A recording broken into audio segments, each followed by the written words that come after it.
Max, and we are both, we've been doing environmental activism for, gosh, at least 5 years now, speak up.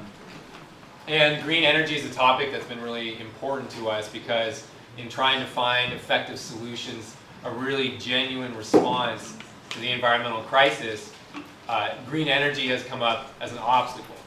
And we've talked about it always on the side, we've never really come at it head on. And so we thought for this year, for Peel, it's something we should do.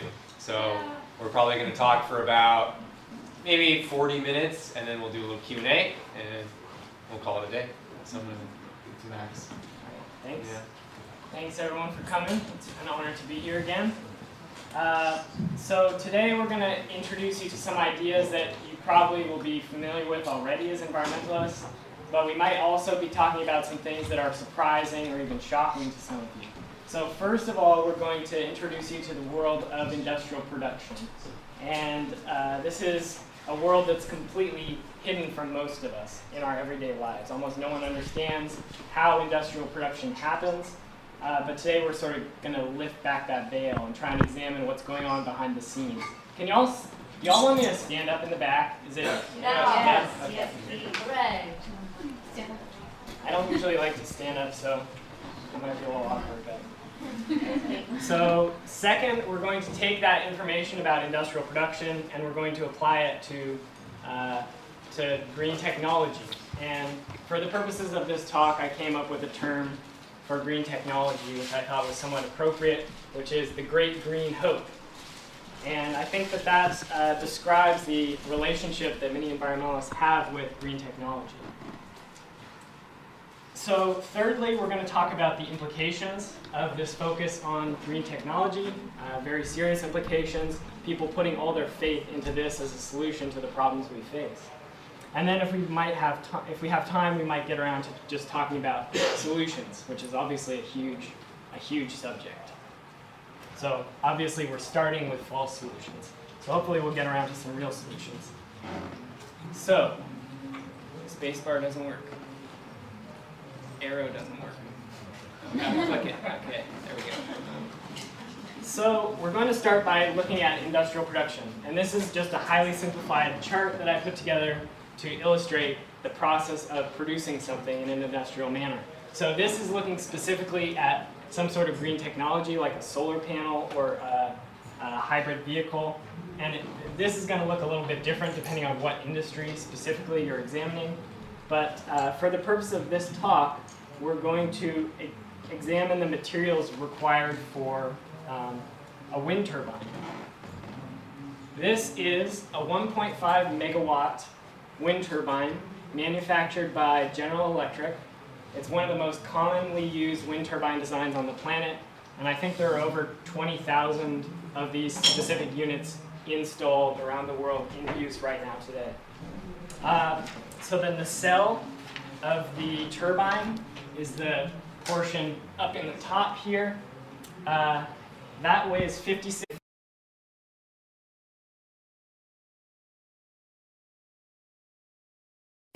tons. So we're talking about a very large piece of equipment. But this particular model is pretty small by modern standards. There are turbines around today that can be 3 times taller and use 8 times as much materials. But we're going to use this particular wind turbine, this model, as a gateway for our exploration today. So what are these materials? According to General Electric's figures, one of these turbines is about 60% steel, so it requires around 100 tons of this material. 35% of the weight of the generator is copper, which is about 15 tons in this specific model. This wind turbine also requires around 700 pounds of neodymium. Neodymium is a rare earth metal that's used in many technologies, from hard drives to cell phones to these sort of things. So let's focus on these 3 materials: steel, copper, and neodymium. You can't have a wind turbine without these materials or without replacements that are very similar. So not many people think about these materials. How boring is steel, right? I mean, I don't know, these chairs might be made of steel, they might be aluminum or something else. I don't really know anything about chairs, but it's all around us. It's all around us. Our cars are made of it, this building is made of it, there are girders in here that are made of steel, but we never think about it. So tonight we're going to do a little basic education on steel and these other materials. Where do they come from? So let's get into it. This is where iron ore, which is the raw precursor to steel, comes from. This is the Carajas mine, which is the largest iron ore mine on the planet. It's located in northern Brazil in the heart of the Amazon rainforest. And the environmental impacts of the mine, as you might guess from that picture, are enormous. First and foremost, to reach the ore, they obviously have to clear cut the rainforest. They also clear cut more forest for waste piles, storage facilities, transportation facilities, roads, rail lines, etc. It's another image of the mine. The statistics right now are that they cut down more than 4,000 square miles of rainforest around this mine every year. That's an area bigger than Chicago. Another impact of this specific mine is that mercury contaminates 90% of the fish downstream of this area.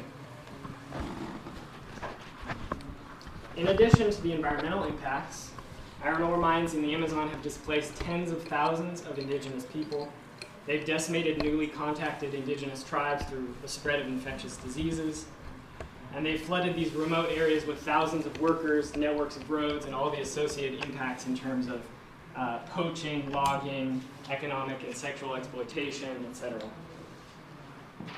So, moving on to copper. This is a copper mine, one of the largest copper mines in the world. I chose to show you this one because I live in Salt Lake City, Utah. This is about 10 miles from my house. This particular mine is called the Bingham Canyon Mine. It's owned by Rio Tinto, and it's the largest man-made excavation in the world, visible from space with the naked eye. To give you a sense of scale, I'd come up maybe to about the hubcap on that truck right there. And that's the truck in the mine. So, basically what you're looking at here is a mountaintop removal mine. There are two mountains missing there. We're used to hearing about mountaintop removal coal mining, but I don't hear very much about mountaintop removal copper mining. And I think we need to be just as outraged. It's another image of the mine. The impacts of copper mining mirror that of steel production. It's strip mining. We're talking about land clearance, soil erosion, toxic tailings, air pollution from the vehicles and the machinery, huge releases of dust, mercury and other heavy metal contamination, habitat loss, soil and groundwater contamination, greenhouse gas emissions, etc., etc. So from beginning to end, it's just a nightmare. And another example of how toxic it is, that's Salt Lake Valley. The worst air quality in the United States. Worse than LA, worse than New York City. And the #1 source of pollution in the valley is the copper mine. So, on to neodymium. Is this starting to look familiar? How long will it take us to see the pattern? This is the largest rare earth mine in the world. This supplies about 50% of the world demand for rare earths. It's located in China. The problems with rare earth mining are exactly the same as the previous two. We're talking about toxic tailings, massive pollution, water pollution, habitat destruction, and in China, of course, you can add slavery. China supplies 95% of the rare earth minerals that are used in cell phones, hybrid vehicles, wind turbines, and other advanced technologies. And the reason I talk about slavery specifically is because a substantial portion of the Chinese workforce, especially for these dirty jobs that are likely to result in cancer and other issues, the workforce comes from Tibet. And what happens there is the military forcibly disbands communities and sends them to these labor camps to dig coal mines, uranium mines, and rare earth mines like this. So at this point, 1/5 of the Tibetan population has died in mines like this. That's 1.2 million people, and counting. This is absolutely heartbreaking. This is a letter that a woman from Oregon actually found inside her plastic Halloween decorations that she got from Kmart. And I'm not sure if you can read it, but it says, if you occasionally buy this product, please send this letter to the World Human Rights Organization. Thousands of people here who are under the persecution of the Chinese Communist Party will thank and remember you forever. This product produced by Unit 8, Department 2, some labor camp in China that I can't pronounce, I'm sorry. So, the letter goes on to explain the grueling long hours that they work, the verbal and physical abuse that they face, the torture that is done to the inmates of these labor camps. So this is where the consumer goods of the West come from, and I think many of us know this already, but we don't know that this is also where green technology comes from. So, this is a rare earth smelting, or a group of rare earth smelting facilities in China. The story is the same throughout the entire process of refining these metals, fabricating them into the sheets and pipes and fixtures and magnets and all the things that are needed to assemble these green technologies. It's the same when the turbines are installed, which requires pouring thousands and thousands of pounds of concrete into huge foundations. It's the same throughout the whole process. You've got heavy industry, habitat destruction, toxic chemicals, poisoned water, exploitation of the community, greenhouse gas disaster, greenhouse gases, public health issues, etc. So just between concrete and steel, we're talking about 10% of greenhouse gas emissions globally. So these are massive industries. So from beginning to end, the process that results in that requires environmental devastation on a huge scale. And the story is the same from electric cars to solar panels and beyond. So this gets it about right. Signs of insanity. Dig up non-renewable metals, ship them around the world, transform them, call it green and sustainable. Pretty well said. So this is the critical point. There is no way to produce industrial technology without industrial devastation. Green technology requires global trade, global exploitation, global destruction of the land, the air, the water. You just can't do it any other way. It's impossible. And it just goes on and on. So this is the new Ivanpah solar thermal power plant that just opened in California. I think it's the largest solar installation in the world. And this slide shows some of the habitat that was destroyed for this place. It's habitat for the threatened desert tortoise. The solar company had to get a special permit to go in and bulldoze this area, and the reports say that it's likely they killed 3,000 or more of these threatened desert tortoises. Most of them they didn't even know because they probably just rolled them over with a bulldozer and they were killed.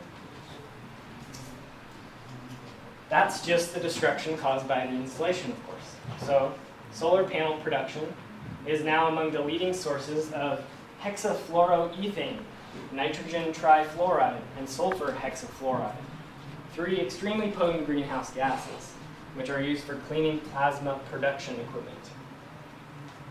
As a greenhouse gas, hexafluoroethane is 12,000 times more powerful than carbon dioxide. It's 100% manufactured by humans, and it survives 10,000 years once released into the atmosphere. Nitrogen trifluoride is 17,000 times more powerful than carbon dioxide, and sulfur hexafluoride is 25,000 times more powerful, the most powerful known greenhouse gas. And just as an example, nitrogen trifluoride is rising at 11% per year, the atmospheric concentrations. So, what about the other end of the process? What happens when these panels and these wind turbines and this green technology it breaks or it's done, doesn't work anymore? This is e-waste. The Silicon Valley Toxics Coalition released a report saying, I quote, "As the solar industry expands, little attention is being paid to the potential environmental and health costs of that rapid expansion. The most widely used solar PV panels have the potential to create a huge new source of electronic waste at the end of their useful lives. New solar PV technologies are increasing efficiency and lowering costs, but many of these use extremely toxic materials or materials with unknown health and environmental risks, including new nanomaterials and processes." It's really interesting how you see environmentalists really worried about these new technologies and these GMO crops and such.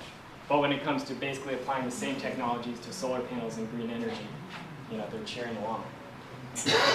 So my message is that we have been lied to. And we are the victims of an extremely sophisticated public relations and advertising campaign that stretches from General Electric to the Department of Energy, to the White House, to the UN, to the Sierra Club, to Apple, to Greenpeace, and beyond. And that brings us back to where we started with this wind turbine from General Electric. I'm sure you've all heard this term greenwashing before. This is General Electric's corporate structure. How did we ever think that a technology promoted by a company like this, a $700 billion corporation that is involved in everything from weapons production to nuclear power, a company with a dismal environmental record and a history of leaving behind Superfund sites for the public to pay to clean up or to never get cleaned up at all, more likely. How could we ever think that this business would act in our best interest, in the best interest of the Earth? The lie that we have been told hinges on this one big hope. It's the hope that we can maintain the American dream while we save the planet at the same time. It's the hope that we won't have to give anything up. It's the hope that our lifestyle can continue without being threatened by little distractions like killing the planet. And it's been bought into by the middle class, anxious to maintain the comforts and elegancies of modern life. It's also been bought into by many of the poor who've been told this story that the green energy revolution will also mean a revolution in living standards and a revitalization of community. In response to that, I like this quote: "The most efficient way of rendering the poor harmless." Meanwhile, General Electric is walking away with a new $10 billion contract. They know it's not going to change the world. What it will change is their bottom line. Businesses exist to make profit, not to make the world a better place. And at this point, most governments around the world simply serve as their corporate proxies in this never-ending revolving door, from lobbyist to consultant to politician and back again, all with a hefty salary, comfortable retirement package, and a nice set of bonuses. I'm more interested in this. And this. And this. If we truly want a livable planet, we're going to have to stop listening to these deceivers. We're going to have to break the spell that's been cast on us. That's going to be hard, because we're not only fighting those in power, but we're also fighting their proxies, their pawns. These people have been so deeply internalized into this longing for a green technotopia that they can't see the contradictions inherent in that. We're also going to have to start thinking for ourselves and confronting the systems of power that are destroying the planet, face to face. I'm sorry to be the bearer of bad news today, but there is no easy way out of this mess. And of course, that's not to say there's nothing to be done. I think there is much that we can do to save the planet, to fight for justice. I'm going to talk a little bit about that in a bit here, but I want to pass it off to Cameron for now, who's going to take a slightly different angle on this same issue. Cameron? Thank you, Max. All right, so we've just heard from Max why green energy is not really a solution and it's not really so green. Now, what I want to talk about is how green energy plays into environmental activism. And I hope to convince you that it should have little to no place in our activism. I also want to give you a few ways or ideas to talk about this issue that you can use in your own life, maybe in discussions with other people. So everything I'm saying should be seen through the lens of activism, because that's what interests me and it's what matters. Of course, what matters most is the material effects that these technologies have, which, as we've just seen, they're harmful. They're harmful to the earth, but I think they're also harmful to activism, to environmental activism.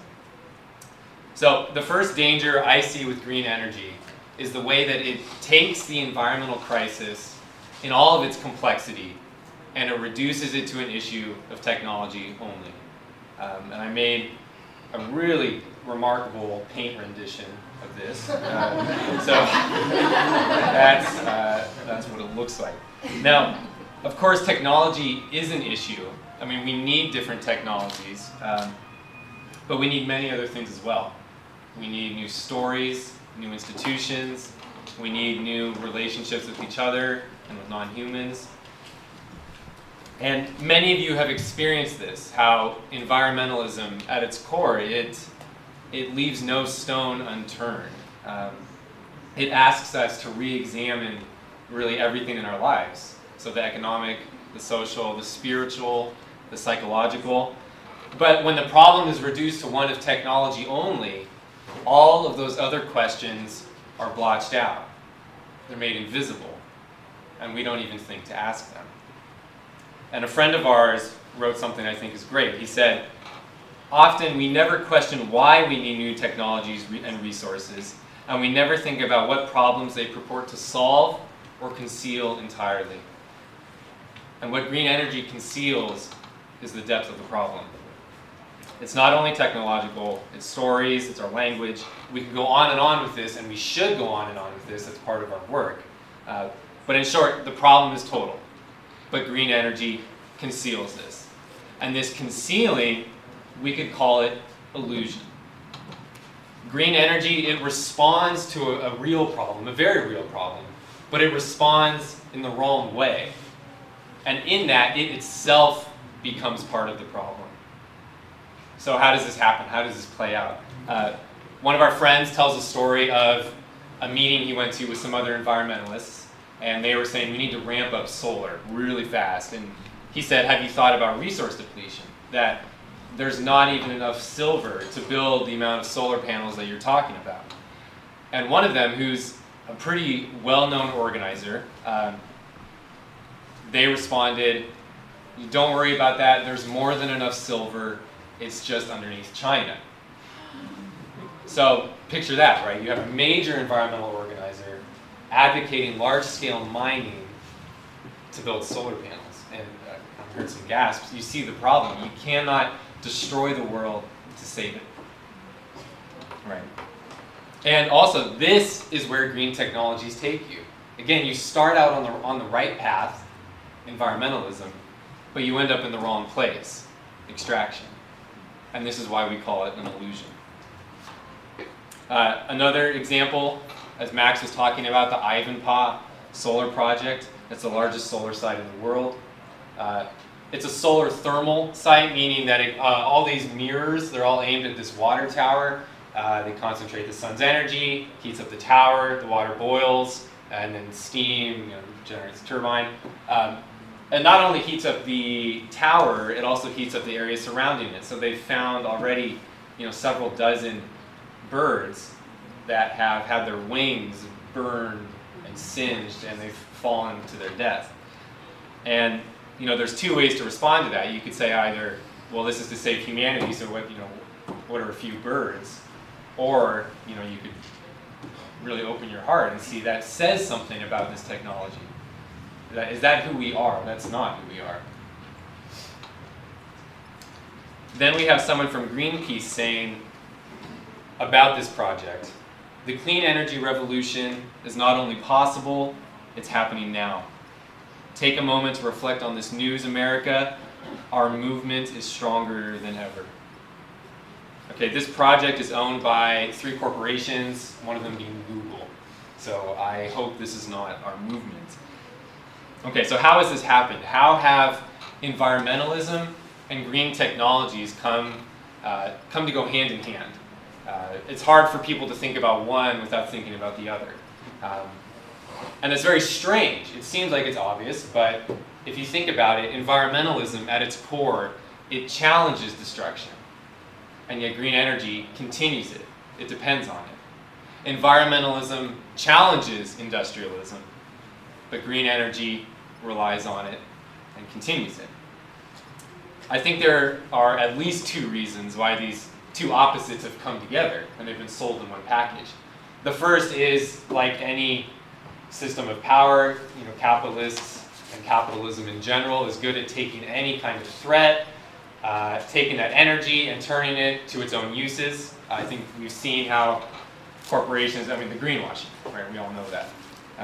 The second reason, which is more interesting to me, is that green energy offers an easy way out.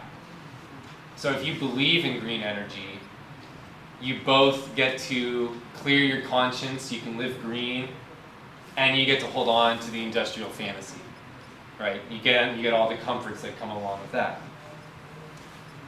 And as Max said, we've been lied to, and we have bought into that lie. And environmentalists continue to perpetuate that lie. And that's how, in this really creepy sort of way, environmentalists, some, have worsened the problems as well, in terms of maintaining an illusion and not allowing people to see things as they really are. Okay. When we talk about green energy, we're talking about more than just green energy. I see green energy so much as loaded into it. I think of it as the last straw of the industrial fantasy. Everything we've been told since birth about our relationship to the natural world, that we live above it and separated from it, for many of us, that story has its last support in green energies. Which is why there's a point at which rational argument reaches its limit, that there's no amount of information you could tell to someone to convince them that green energies are not sustainable. They're going to continue believing it because they have to believe it. Because if they stop believing it, their whole understanding of this world, the industrial civilized world, that would collapse in on them. And that's a very painful thing to go through, as I'm guessing many of you in this room know. So green energy here, it becomes a kind of defense. It's a lie we tell ourselves to protect ourselves from the truth. The hard truth that this way of life is not sustainable, not here and there, at its core. And we can continue to tell ourselves that lie and protect ourselves from that painful process. But think of everything that we lose, and especially in terms of activism. There's a really great interview between Terry Tempest Williams and Tim DeChristopher. Tim DeChristopher is the man who bid on all the parcels of land at the auction. He had no intention of paying for them, and he ended up saving over 20,000 acres of land. And she asks him, how did you get to this position where you could do something so creative, so risky? And he goes back several years telling a story of how he was at a talk by a major climate scientist, and she gave the story that it's largely irreversible, there's nothing we can do. Whether that's true or not, that's what she said. He went up to her afterwards to ask her about it. She put her hand on his shoulder and said, "I'm sorry my generation has failed yours."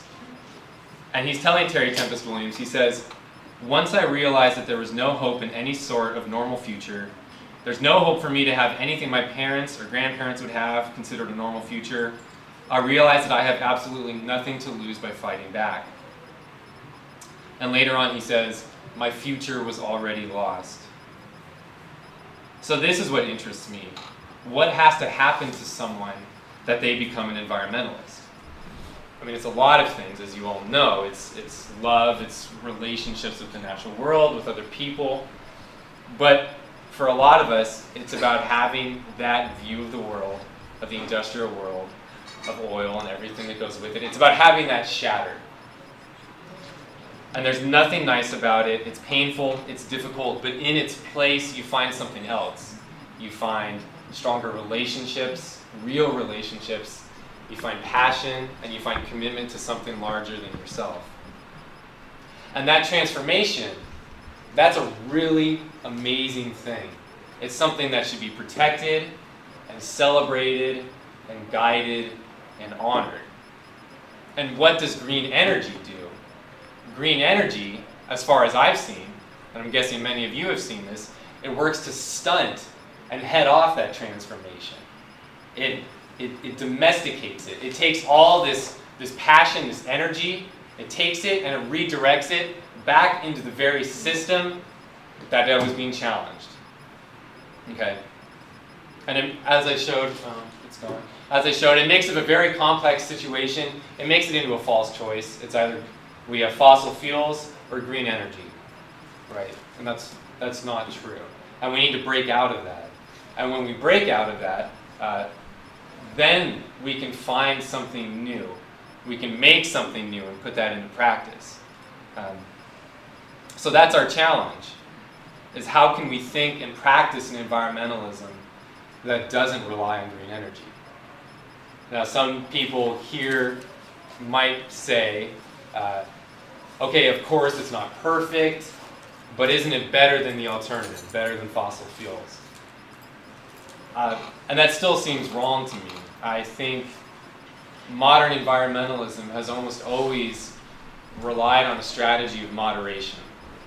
It has said, let's find something less bad, let's find something less destructive. But there comes a point where we have to say, where you have to decide, do I only want to slow destruction, or do I want to stop it? And it's in making that choice, making that stand, and deciding, we are not going to allow this. That's what a movement depends on. And it's, I think, what life on this planet depends on. So I'm going to pass it back to Max and give him the very difficult section of what needs to be done. Okay. Thanks, Cameron. That's just a nice picture of a bird that Cameron put in there that you forgot to flip to. So, I completely agree with that assessment. And that is exactly the important question. Do we want to just slow down the destruction, or do we want to stop it? And here's a headline from one of the most well-respected newspapers in the world on that subject.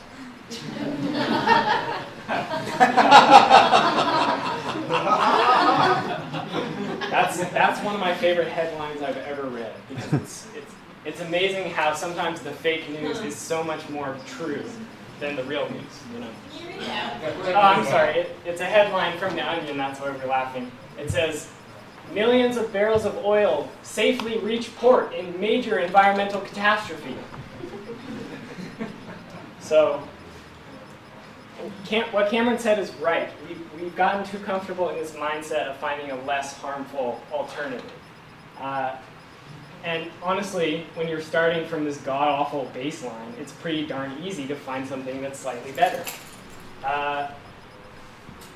And usually that still means destruction for the planet.